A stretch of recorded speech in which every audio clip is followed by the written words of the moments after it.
Description of the session, I'll give that first. Entrepreneurship is filled with uncertainty, but it shouldn't be filled with isolation. We know with seniors, isolationism causes rapid decline of cognitive, the brain, of your ability to communicate and interact, but it's just as important in younger years.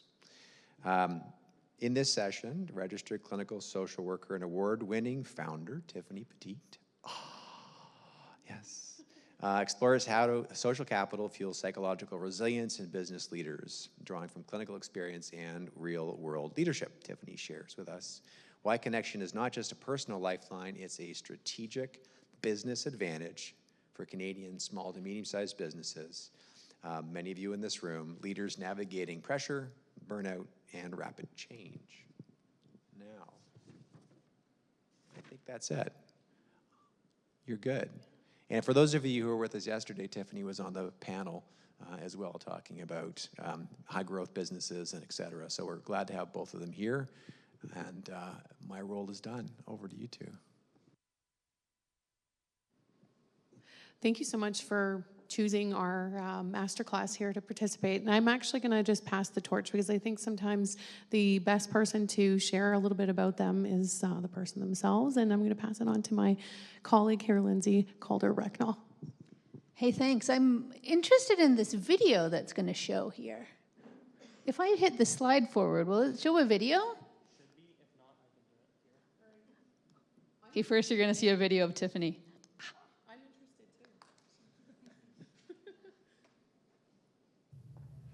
It was May 2020.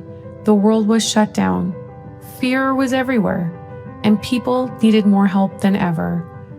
We didn't have an office. We didn't have a plan. We had a laptop, a cheap light from Amazon, and a walk-in closet that became our first therapy room. The soundproofing was a pile of sweaters. The waiting room, a login screen, and a breath held. And the mission, to hold space for people when the world was falling apart. We listened to stories of fear, grief, loneliness. We held people through panic attacks, loss, identity crises, all from that little 6x6 room. And slowly, we grew. From one closet to one clinic to a community. From one call to thousands. That's when we realized people don't just need therapy, they need a place to be seen, to be heard, to believe that they can begin again. Because personal growth takes more than time. It takes support, courage, and a place to begin. It changes how you speak to your children, how you show up in love, how you lead, how you live, and how you see yourself. And it doesn't stop there. One person chooses to grow, that strength moves through families, through relationships, through entire communities. That's the ripple. That's the change. That's the virtuous circle. Creating change, one conversation at a time. How cool is that? So proud of you. That's very, very cool. All right. Well, thank you so much for joining us today. We are going to speak about the power of connection. And Tiffany, could you introduce our session and what we're all about? Yeah, so I just want to be totally upfront with each and every one of you. I actually have a little public speaking fear. Just in the power of vulnerability and just being open with you, I'm going to just refer to some of my notes, and I hope you understand.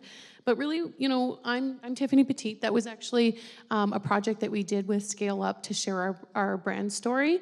And a little bit about me is that I'm a therapist. I'm a social worker. I was a practicing social worker for over 20 years. But more importantly now in this time of my life is I'm a founder. And the last piece is probably why I feel such a strong connection to each and every one of you here is that because being an entrepreneur is intensely unique. And it's fulfilling. It's creative and it's full of freedom, and it's also exhausting, lonely, relentless, as you may know. And the wins are incredible, and the pressure is there, and it's real. And so in my clinical practice, I work with high-performing entrepreneurs. It's something I'm very passionate about, and And I've seen a lot. I've seen a lot from working with our clients that they're quietly suffering. They're quietly dealing with quite an enormous amount of pain. And I've seen how connection, the right kind of connection, including for myself, can be a difference between burning out and bouncing back. And so not just emotional connection that impacts your decision-making, it's how your body processes stress. So I just want to be upfront. There is a little bit of overlap from what Dr.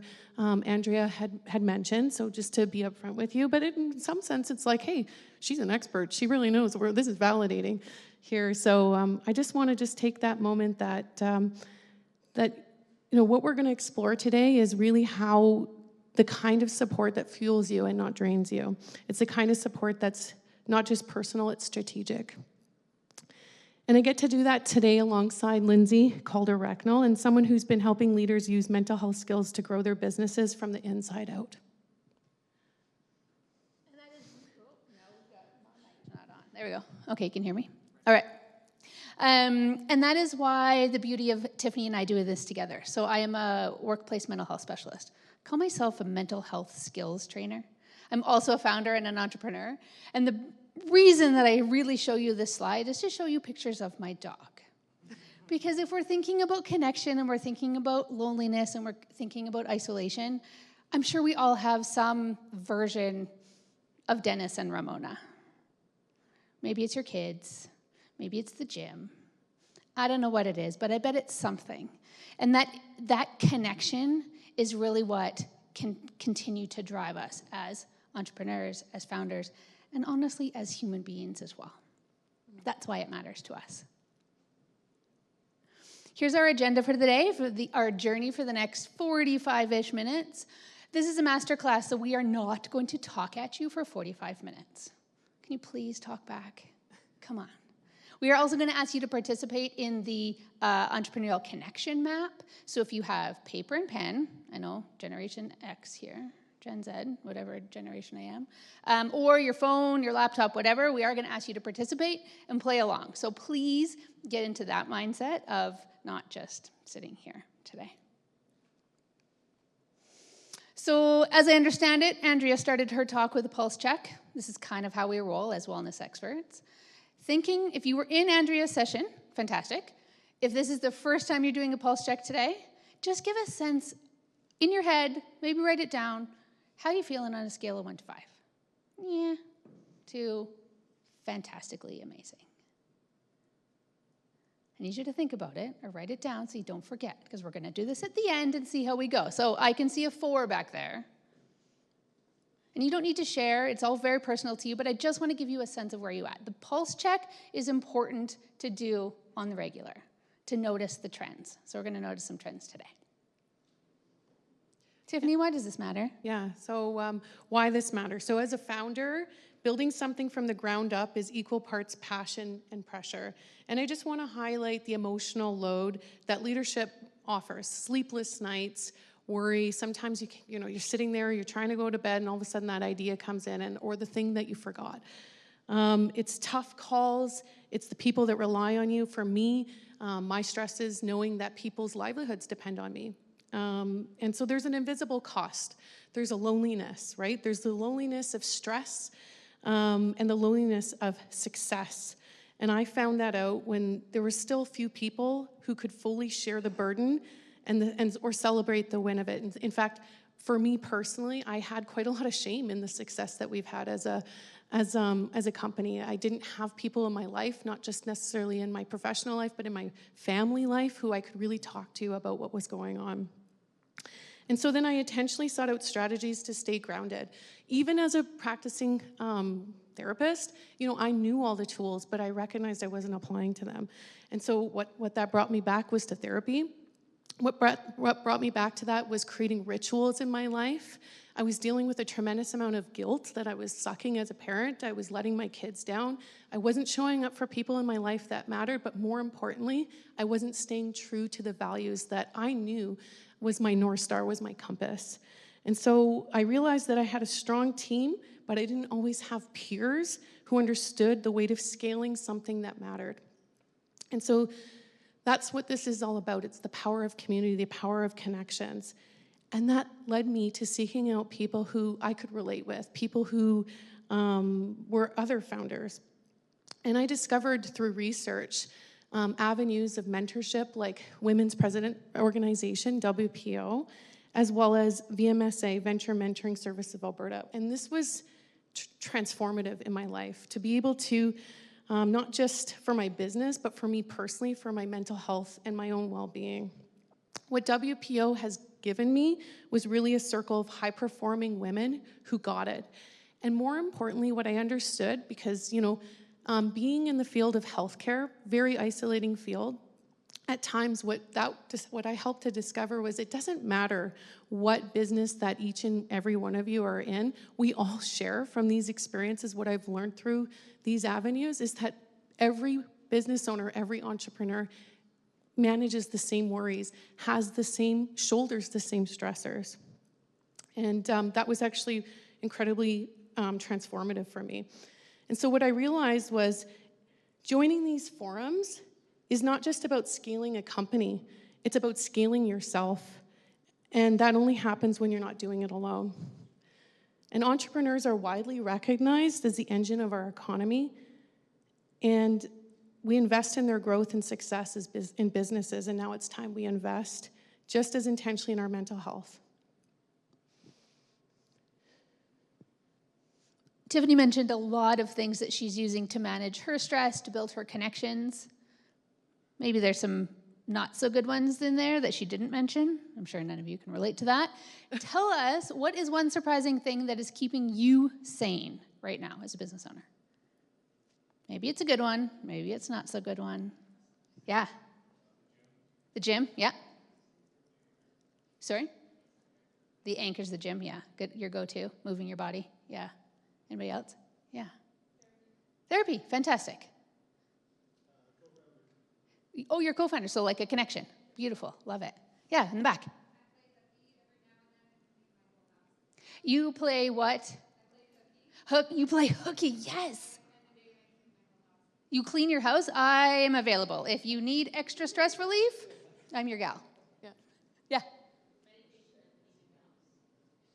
More cleaning house people. Can you please come over? Anybody else? Yes. Okay.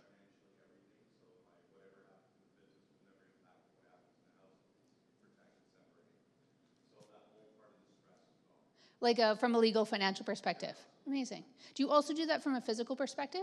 Like, do you work somewhere different than you live? Yeah, and that's the thing too, right? If many founders will start their business in their basement, in their closet, in Tiffany's case, right? How do you separate that, the mental space separate the mental from the work and the home life? That's a thing we experienced, yeah. Gentleman in the back. Hi. Nice to see you. You sing, yes, creative expression. It's a thing, yes. Absolutely. Any kind of creative expression will start to close that stress cycle in your body. Anybody heard of the sympathetic or parasympathetic nervous system? Yeah, I can see some head nods, right? When we are in this stress zone, when we are managing, when we are maybe not managing, who's to know, our body is in that heightened state of awareness. And when we take the stressors away, whatever that is, public speaking, big deadline, investor meeting, whatever that is, taking that away doesn't actually stop the stress response in our body. That sympathetic nervous system is still up here, and we need to do something to interrupt it. So all of these strategies we're talking about are things to interrupt that stress cycle. You actually have to close the stress cycle to have those stress chemicals in your body come back down.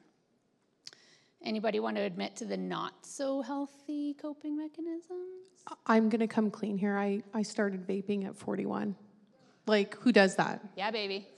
I appreciate, but I mean, I can see some head nods. That might be a thing for people. I'll tell you, I drank too much, right? Doom scrolling. How many Netflix series have we all watched in the last 5 years? Best. Huh? Depends. If you should be doing something different, like bathing, I don't know. Could be. I'm quitting. I'm on my gum. But this is the thing, right, is we all have choices, and we are going to make good choices or we're going to make bad choices. But the point of having this conversation is to recognize that we all are doing things to keep us sane, to keep us balanced. Interesting thing about exercise. I know exercise. I know as a therapist how important physical activity is on our mental health. But for me, I only run when I'm being chased, I'll just say. Usually by my kids.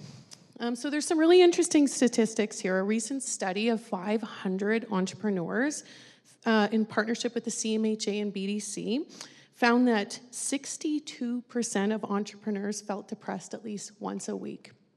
Nearly half, 46%, said that their mental health issues interfere with their ability to work. And let's be honest, we're working basically an 8-day work week when we're working over 50 hours a week.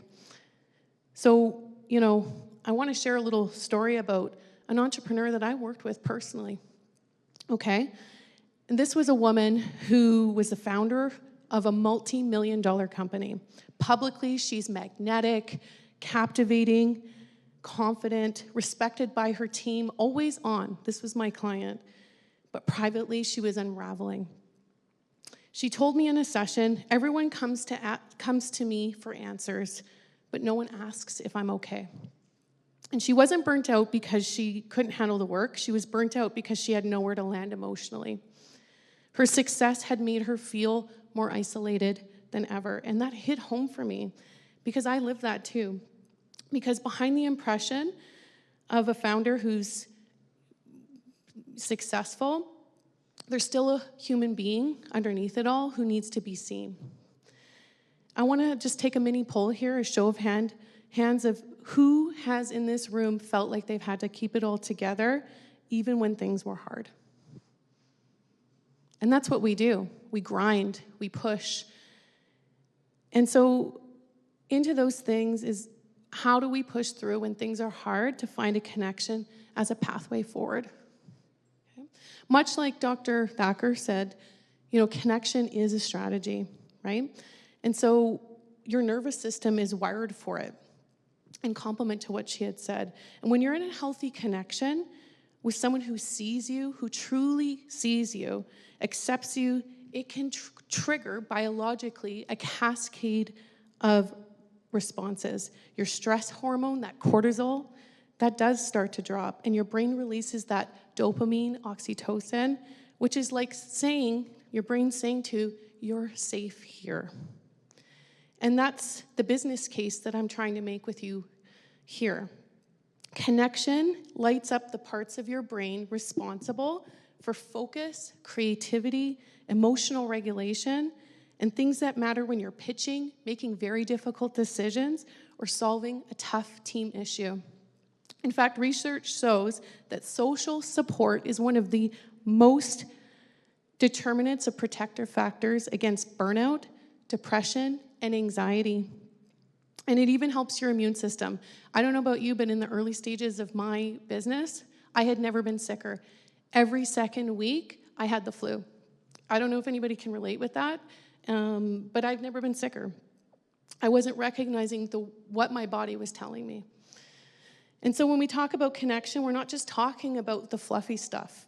We're talking about real biology, real facts, that connection is really fuel, and this is how we stay resilient on purpose. And let's talk about the why behind it. I was an accountant before I worked in mental health. I am the original skeptic. You're going to tell me to heavy breathe and meditate and go for a walk in nature, and I'm going to say I don't have enough time for that. I have things to do, and I am too busy doing the things to do the thing. The stuff that Tiffany is talking about from a science perspective, that was the trigger for me. That's the thing that tipped it over for me to find priority or to make priority in my life to do these kinds of things. And connection is one of the big ones. Back in 2018 is when I started to do this work, and it was because I was in total, complete burnout. I'm a reasonably intelligent human, which I imagine that most of you are, and I didn't recognize that I'd been in that state. I remember very clearly going for groceries and remember like sitting up and thinking, ew. I'd stopped that joy for life. I had stopped going for my goals. I was in status quo. I was going to work. I was getting groceries. I was putting on pants. All of these things that we do as adults, but I'd lost that drive. I'd lost that ambition.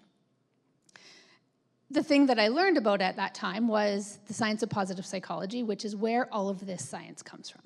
And they talk about connection within positive psychology, and they talk about how you are the sum of the 5 people you surround yourself with, right? And so when I look back at where I had been, where I was at that time, the thing that I noticed, the trigger, was I'd pulled away from the people that mattered to me. I'm a reasonably extroverted person. Tiffany and I hang out a lot. I love people. I love going to events like this, and I just stopped going. So I tell you this story to think about where you're at in your life and where you're at in your career. Are there things you're not doing that you've always done before? Have you pulled back from some of those connections? If this is you, fantastic, because we're going to have a strategy to solve that, and it is this entrepreneurial connection. We've come up with this model around the people that you get to surround yourself with from 3 perspectives. The first one being operational people. So as entrepreneurs, as founders, people who help you get things done are the operations people, right? They are your COO, they are your executive assistant, they are your bookkeepers and your accountants, and all of those people that help you get things done. But what about in your life, outside of your business? Who are those people that help you get things done? Just because you can doesn't mean you have to. Right? If you are feeling this disconnection, is there someone that can make your meals for you? Is there someone that can clean your house? These folks in the back are available. Right? Who are these operational people to help you to get things done? And then there's the emotional people. I am not someone who lets anybody behind that wall. Entrepreneurs, founders, we are stoic, we are strong, we are not vulnerable. We do not let anyone see us fall apart, right? Or maybe we should. Who are those people we can trust behind those walls? Those are those emotional support people, or dogs. And then we have those inspirational people, those people that are just further on the path than you are, that you are looking at and thinking, I can be that person. Maybe they are the reason you do what you do, your kids, your spouse, your co-founder. People who remind you what you're doing that. Maybe they are the folks you're doing it for, those people you're in service of. Who are those inspirational people? It's not enough just to say, I've got people in my life, because for sure, you have people in your life. But intentionality around this is where we can get the real benefit out of the connection. So here's where you come in. Get out your pen and paper, your notebook, your phone, your computer. Let's spend some time making our lists, making our connection maps. So write your 3 columns, kind of like this: operational, emotional, inspirational. And spend some time thinking about who those people are for you. Like literally put some names or initials if you want to keep it confidential. Just let's take 2 or 3 minutes and think about who those people are on your own connection map and where those gaps might be. And I'd like to just add, who do you really trust? Sit with that. And if you don't trust anybody, ask yourself why.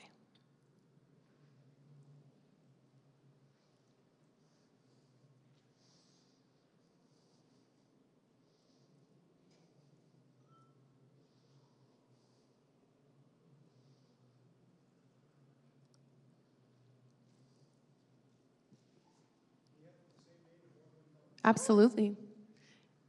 You can have the same person in more than one column show up for you.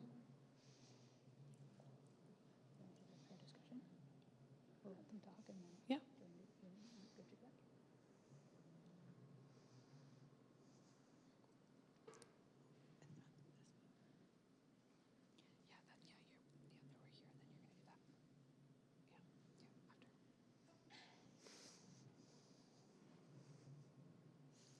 As you're thinking about this, think about where you might be well supported and where there might be gaps as well. And if you have somebody in a box, is that the box they should be in? What's their capacity? What's their burnout level?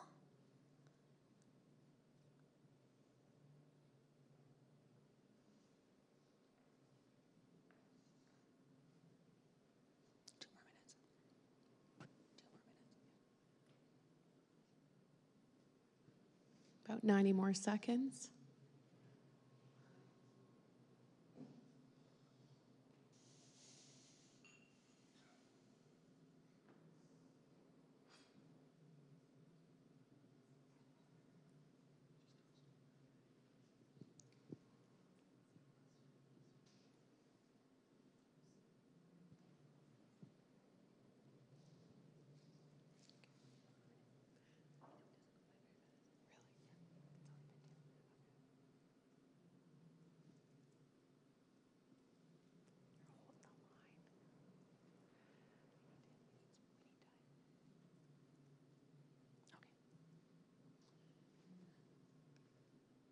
All right, so let's do a quick gut check, okay?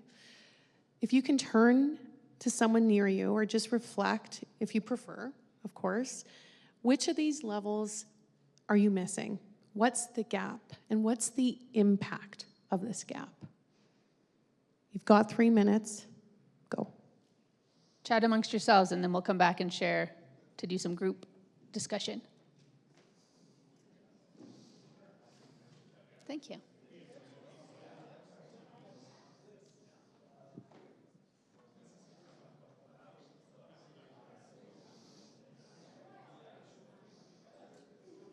Okay, I started the timer. I started the timer. Okay.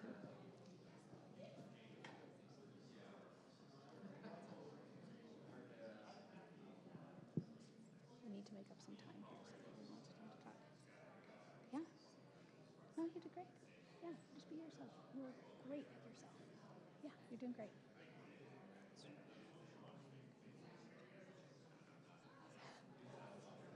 Fair enough.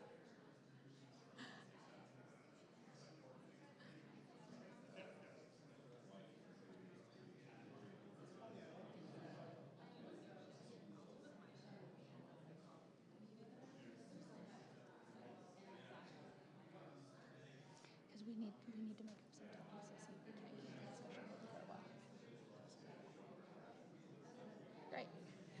I'm hoping to end like 10:35 at the latest. Give 10 minutes for questions. Because we'll finish this in 2 minutes. It'll be 20 after, 25 after for the discussion and comments.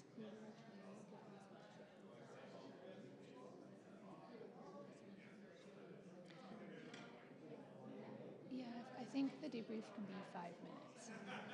So like, just watch the time. Because we'll be done. They'll be done talking at 10:20. If you can keep the debrief going till 10:25, I'll do this till 10:30, and then you can wrap it up till 5, and then we get 10 minutes for questions. Okay. Yeah. I'll try and remember that. You've got 5 minutes. Okay, In a minute. I'll work through it. Yeah, for 5 minutes. And really get to be the counselor.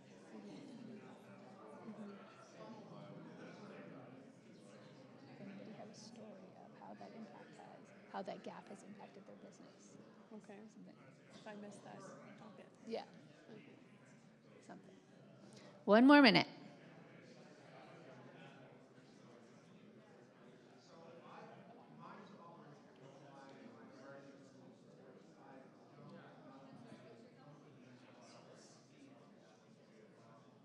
Thirty seconds.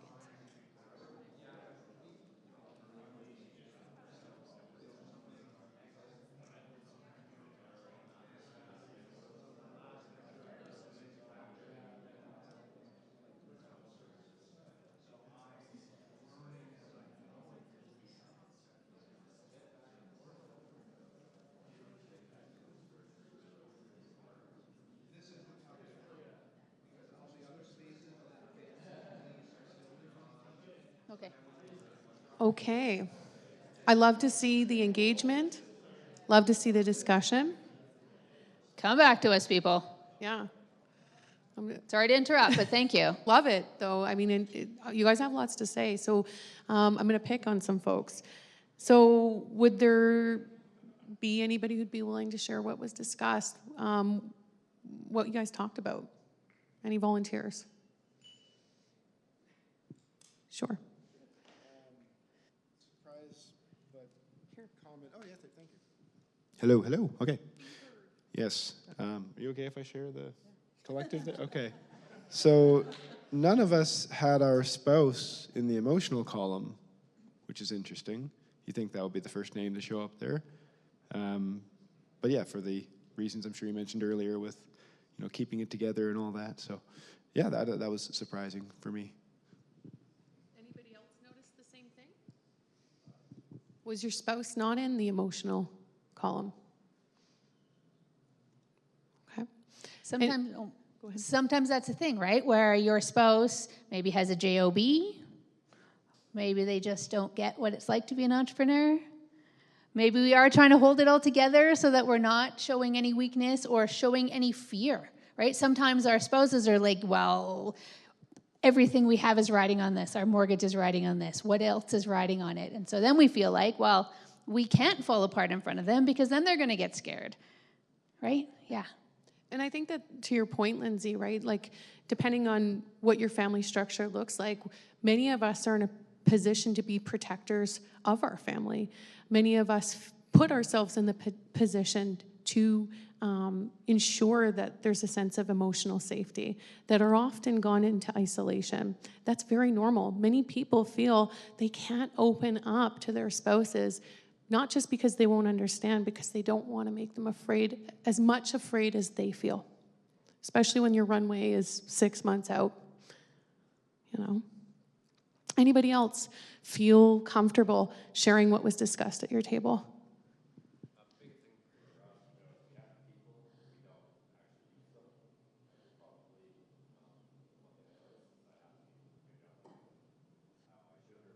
Here. You have a very powerful, quiet voice. Sorry. I just said that we notice that we have the people, we don't actually use them. So. Does that resonate with anyone? People on the list that you don't call? Anybody ever felt like they would burden the people on their list? And why? Because we know people are going through things too. We don't want to be a burden. But we get to, right? Because if you say to your friend, tell me your story, tell me what's happening for you, you genuinely want to hear them. The reverse is also true. They also want to hear your stuff. They want you to unburden yourself on them. How often do we forget that? And let's remind ourselves, that's the power of vulnerability. That's the power of connection. Vulnerability, God. Yeah, and I know that question came up in the previous engagement. Who else? Anybody else? I'm wondering what we're missing. Did anybody notice anything that they're missing? Something on the connection map?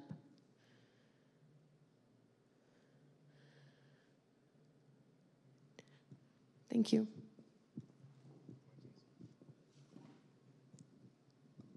I've jumped not only companies but industries, so I'm building my operational base now, but it's not there in this new field. So I mean, it's a struggle to not only learn, but meet people, feel that you're not just taking from them, that you want to give back too.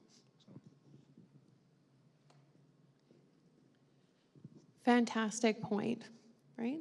How uncomfortable is it for us to feel like we're taking, but we're givers? I mean, for me, that was part of my problem, is that I just felt like I had so much to give, but so little to receive, and I wouldn't allow myself to receive it.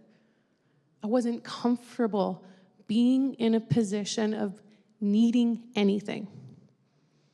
And I actually thought, maybe that makes me weak. Maybe they'll figure it out.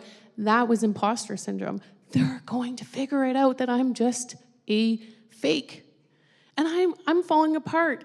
And I know all the tools, I know all the strategies. What if they figure it out? But I had to face that truth. As you look at the list, which of the columns was easiest to fill out?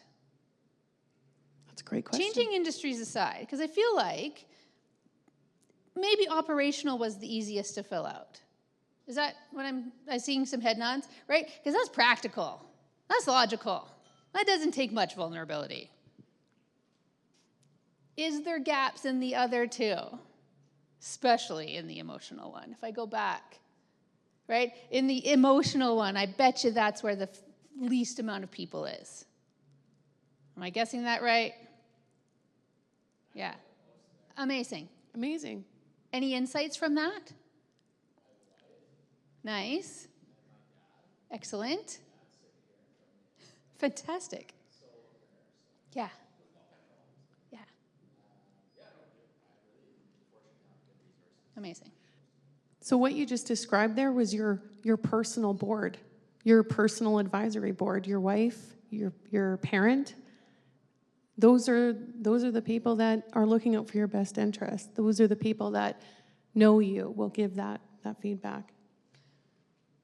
So I want to do a activity around that board, around this connection map that we've just created.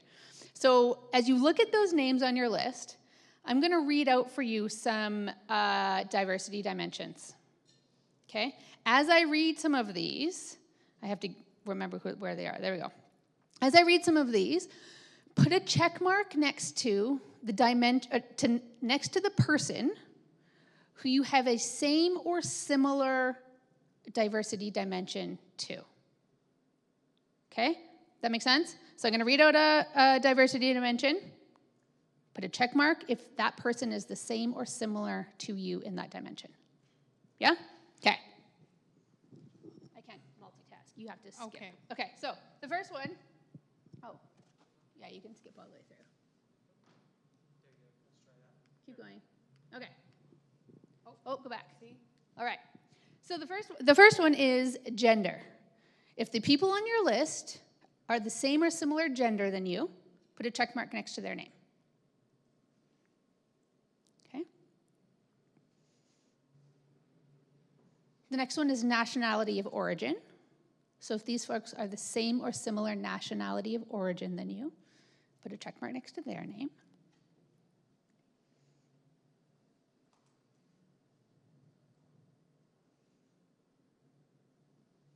If they have the same or similar first language as you, put a check mark next to their name.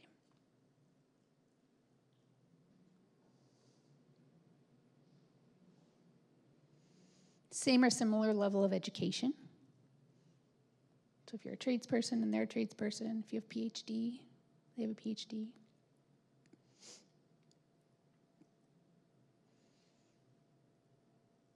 Same or similar professional background. Same industry, similar industry. White collar, blue collar, whatever.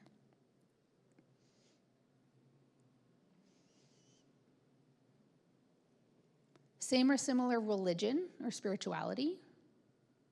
If you're a yoga master and they're a yoga master.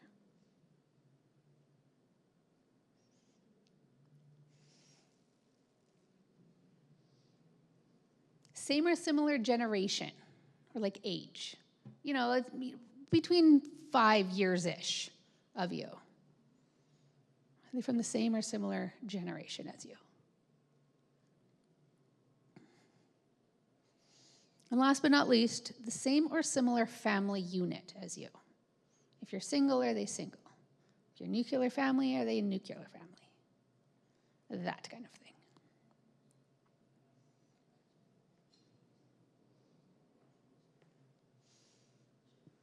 So as you look at that list, what do you notice?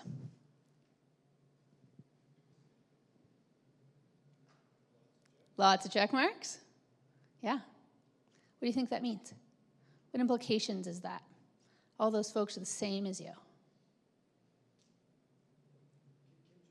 Yeah, kinship, for sure. Yeah. Anybody else have thoughts about what they see on that list?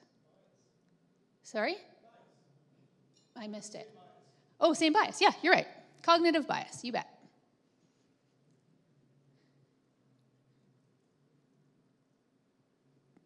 Other thoughts? Do you see some gaps?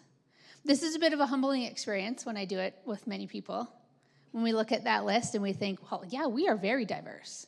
I hang out with lots of diversity. And then we ask you who your connections are. And then we ask you about the diversity of those lists. It's not meant to be a trick. It's just meant to be a self-awareness activity to see where some of those gaps might be and where you might want to expand your thinking or expand the folks that you're surrounding yourself to get a little bit more of that diverse perspective. We talk about diversity all the time, right, at work. We want to hire diverse folks from all of the dimensions, from cognitive to background to age to all of those things. But sometimes we don't always practice it in our own lives, in our own circle of trust.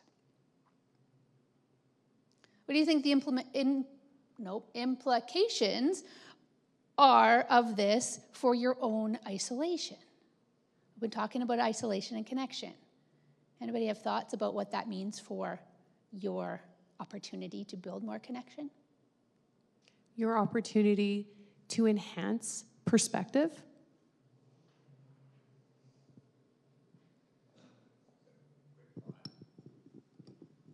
I know your voice is loud enough. Cheers.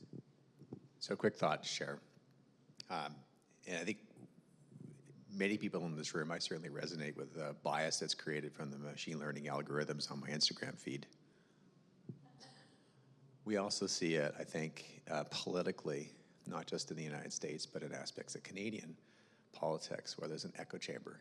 People are actually not reading the policy documents. People are going off what they see at the surface of too many people speaking at the microphone, if you will. So, how have you found through your work people make better decisions? And through what lens do they look at the word better? Because that word in and of itself is a highly charged word. I think to answer your question, it sounds like a bit of a rhetorical question as well, but I think for me, and something that I encourage the clients that I see, especially entrepreneurs, is be curious. Be curious. Ask the questions. Don't pretend to know the answers, even if you do.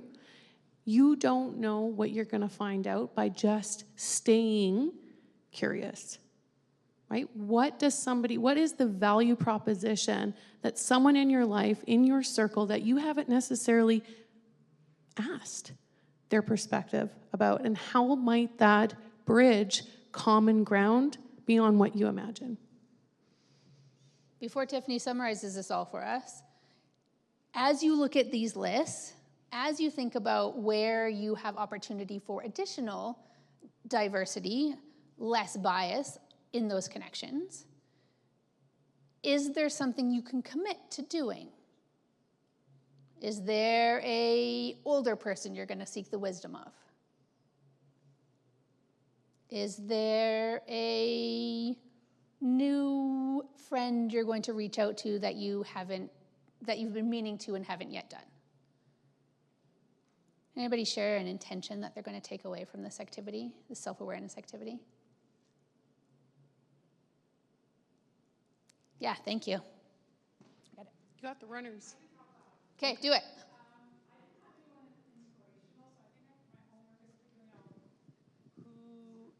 Who would be my inspirational people, or if not, why? I think that was like, literally, I wrote fuck. I was like, I have nobody.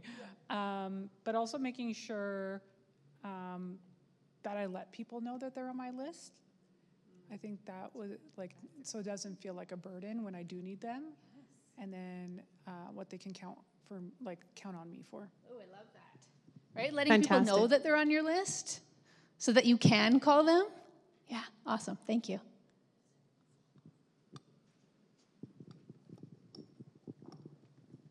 Yeah, the fear of being Captain Obvious, I notice my list is predominantly white. And there's a lot of different value systems and different ways of looking at life that I could probably learn a lot from. So it's probably a good idea to expand some of that. I appreciate the vulnerability in that. Don't be sorry, just be better, right? If you are finding things on this list you hadn't thought of yet, there's no shame in that. Just be better now that you know, right? That's it. Just to be devil's advocate, do you think, or I'd like to hear your opinion, is asking too many people confusing the idea, or does it add to the stress if you have a whole bunch of different people telling you different things and it makes everything more confusing? Well, I can only tell you from a clinical perspective, oftentimes if you have people giving you different game plans, that's something that can be really like sort of misleading. I think it's really important for you to be rooted in your compass to understand the values that complement. And we know people can't be everything for all of us. So it's important to source your support network in the aspects that they complement your life, and then it won't feel so chaotic. Well, and one of the things, Tiffany's mentioned WPO, Women Presidents Organization. As a chapter chair, one of the things that I absolutely do not allow in the room is advice. So Jade, to your point, when you are asking folks for their opinion or their support, don't ask them for advice. Ask them what they would do in their shoes, perhaps, or share some experience. That can help with getting rid of the overwhelm. Because asking for advice, while it might seem like we want to be told what to do, we actually don't, right? Nobody knows your lived experience. Nobody knows what you're going through. Nobody knows all of the stuff that's going into this decision. But when you ask folks that you respect, that are on your list, that you are looking up to, who have done things that you have done, what they would do, then you can decide what pieces of that will work for you.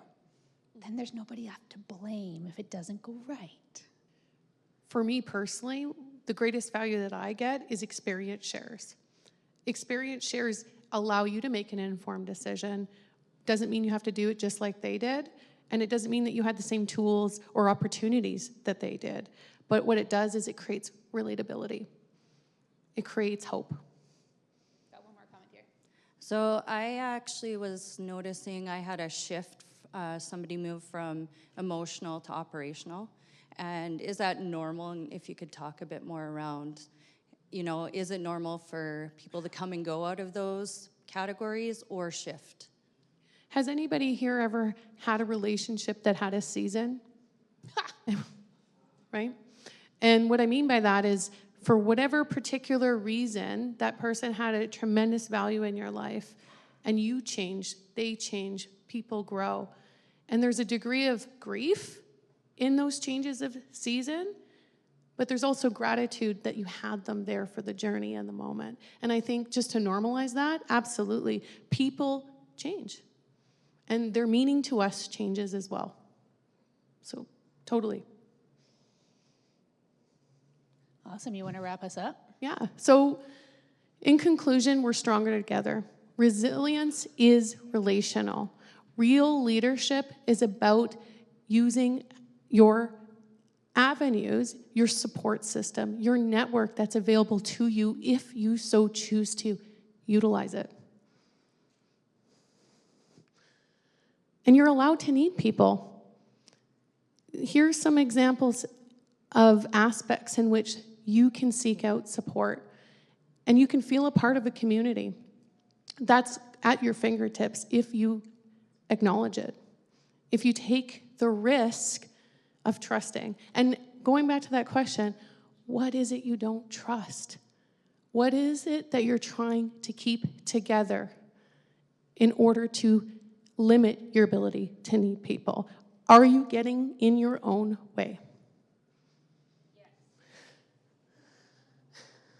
All right, so on a scale of 1 to 5, how are you feeling now?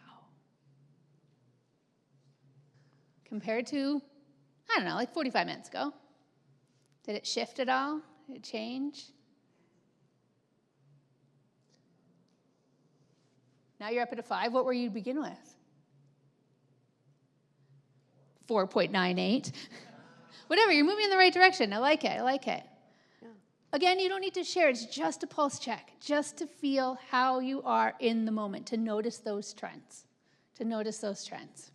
For me, the goal here today with you all is to plant a seed. And seeds grow. The more you water them, the more you nurture them, the more you take care of them, they will grow. So as long, I'll know it's successful if there's a part of you that has just sat with a moment of planting a seed, a thought you hadn't making time for. When was the last time that you asked yourself, how am I doing? How am I really feeling? And that's what it's all about. Final thoughts. Social capital is the competitive edge in business. Shared challenges, shared struggles, courageous leadership, all build resilience, in my opinion. And it's proven scientifically. Resilience is not about being perfect. Resilience is about connection. The last thing I wanted to add is that if it matters to you, it matters. If you take nothing away, Tiffany wants you to take away a nugget, a seed, something to think about. The thing I want you to take away is that if it matters to you, it matters. There's always going to be someone in the world that has it worse than you. And there's always going to be someone in the world that has it better than you. It matters. That's it. Full stop. Any questions for us?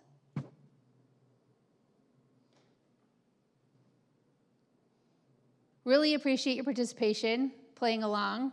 This can be tough stuff, so I thank you for the self-reflection that hopefully you will do as you go on for the rest of the day. Hope you've got an intention that you're going to take away from today. Really appreciate you spending your time with us. Really appreciate it.